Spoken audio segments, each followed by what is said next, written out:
ఆంధ్రప్రదేశ్ ప్రభుత్వం మహిళల కోసం ప్రవేశపెట్టిన ఆర్టీసీ ఉచిత బస్సు ప్రయాణ పథకం ఆగస్టు 15 నుంచి అమలు కానుంది. ఈ పథకంలో భాగంగా మహిళలకు జీరో ఫేర్ టికెట్ జారీ చేయాలని ముఖ్యమంత్రి చంద్రబాబు అధికారులను ఆదేశించారు.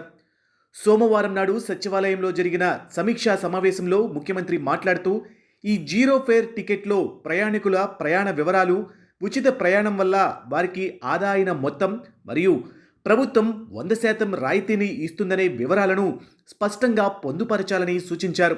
దీనివల్ల రాష్ట్రంలోని మహిళా ప్రయాణికులు అందరికీ తాము ఎంత లబ్ధి పొందారనే విషయం సులభంగా తెలుస్తుందని అన్నారు. ఇందుకోసం అవసరమైన సాఫ్ట్వేర్ను సిద్ధం చేయాలని అధికారులను ఆదేశించారు. ముఖ్యమంత్రి ఇతర రాష్ట్రాలలో మహిళలకు ఉచిత బస్సు ప్రయాణ పథకాల అమలు, వాటి ఆర్థిక భారంపై కూడా అధికారులతో చర్చించారు. ఈ పథకాన్ని బట్టి ఎట్టి పరిస్థితుల్లోనూ ఆగస్టు 15 నుంచి సమర్థవంతంగా అమలు చేయాలని ఆయన స్పష్టం చేశారు.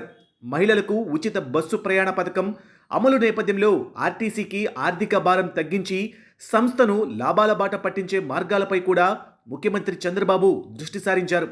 ఆదాయ మార్గాలను పెంపొందించడం, నిర్వహణ వ్యయాన్ని తగ్గించుకోవడం ద్వారా సంస్థను లాభసాటిగా మార్చాలని సూచించారు. లాభాల అర్జన కోసం ఎలాంటి విధానాలు తీసుకురావాలి అనే దానిపై కార్యాచరణ రూపొందించాలని కోరారు.